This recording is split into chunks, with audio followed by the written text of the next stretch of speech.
Hey everybody, welcome back to Yak'n Dad Fishing. So I know I've been gone for a little while. I haven't made any videos in probably 2 months. We've actually been trying to buy the house that you currently see. So we bought the house. Everything's good to go. All that's taken care of. Uh, Thanksgiving's over. Christmas is over. Now we can get back to making videos and not really worry about it. Um, So I figured I would do a new segment until it gets cold enough here in northern Illinois to get out on the ice safely. Get on the ice. So we'll probably be doing some more in the studio things. I am working on purchasing the necessary equipment to build my own rods because I think having my own style of rod or even my own signature type of rod would be really cool. Um, Hopefully we will find out. Today's the 28th, and on New Year's Day I will be trying to sign up for tournaments for kayak fishing tournaments here in the Midwest. So that'll be fun. So we'll do some next year. We'll do some tournament practice videos. I probably won't shoot any videos on tournament day because I want to win. So I'll be focused mostly on finding the bite and catching fish those days. But on practice days, I would be more than willing to record videos. So we're gonna be doing probably two new segments this winter, or three new segments this winter.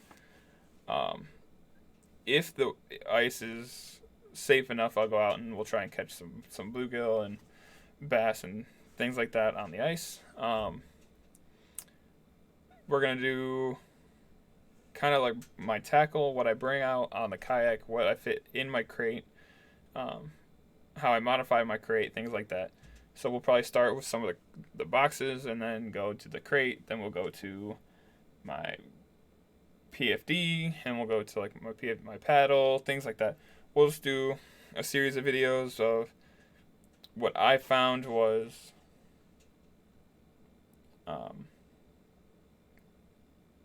easy to do because I'm kind of a beginner in terms of the kayak world. I've been fishing for a very long time, like I'm sure any of you have that are watching the videos, but never on a boat. Never could afford it growing up, and the ones that I did go out and fish in college when I was fishing for the college team, that was a new experience, and I didn't do nearly as good as I thought I would. Kayak is I think it's a little bit easier because I can still play almost that bank fishing role where before I was climbing out on trees and stuff like that. Now I can just tuck into the shallow water and fish those areas. Or I can go out and fish the deeper water and deep crank, which I'm starting to kind of really enjoy. So today's video, we're going to be talking about my crankbait boxes. So just flambeau boxes, writing on the side, crankbait. This one's got any lift baits, so anywhere from deep divers to square bills, 2.5s, 1.5s, things like that. And this one's got all my rattle traps in it and jerk baits. I don't normally throw jerk baits often, so that's why I only have 4 or 5 in here. 5. So we'll see how that goes. I don't really throw the lipless cranks either, to be honest. But we'll still go through them. We'll start with the basic kind of cheap. I think this is a Cordell rattle trap, but this is the only color that I buy it in. I'll only buy the baby bass. It's my confidence. Growing up, this is what I was getting for a couple bucks, $3, whatever. And the smallmouth really kill it in rivers, so I like that one a lot. My next one is probably just going to be any Strike King lipless. They cast a mile. And in the spring and early summer, if you can get them while they're still actively feeding, either on their way out of spawning or the way into spawning, I've noticed they really kind of crush the Strike King heavy knock lipless. So I bring this. Like I said, I don't really use, this is the Kayak minnow. I don't really use too many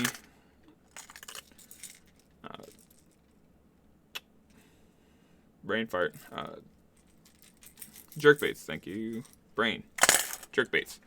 And I don't normally use this one either, so this one will be kind of a hit or miss if I'm on, like, low on space. If I'm low on space, this one might get left in the vehicle. But it does fit in my crate with everything else. So I tend to still bring it. And then my crankbait box, I kind of have a real liking for, oh geez, excuse me. I have a real liking for Strike King lures. So here's like the Strike King 2.5 in a sexy shad color. And then we have the Strike King 2.5 and more of a brown crawdad color. No, this lighting sucks. There we go. That's better. So, what else we got here? This is the Strike King 2.5 in the brim color, shiny glitter back. Looks like a bluegill. Kind of have just a real liking for all the Strike King stuff. This one is a new one that I just bought not too long ago from Livingston Lures. I'll be trying it on some of our tournament stuff. Deep diver. We do kind of a buddy tournament. And oh, is it a one knocker? It is. All right, but we kind of do a.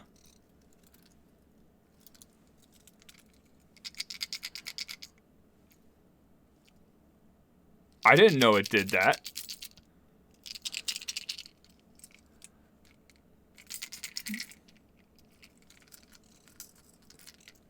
It makes noise. And the eyes light up. What? I don't think I can use this in a tournament.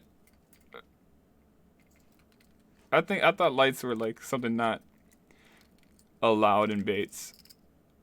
I don't know. I should have paid closer attention when I bought this one. Yeah, that's interesting. I didn't know that one did that.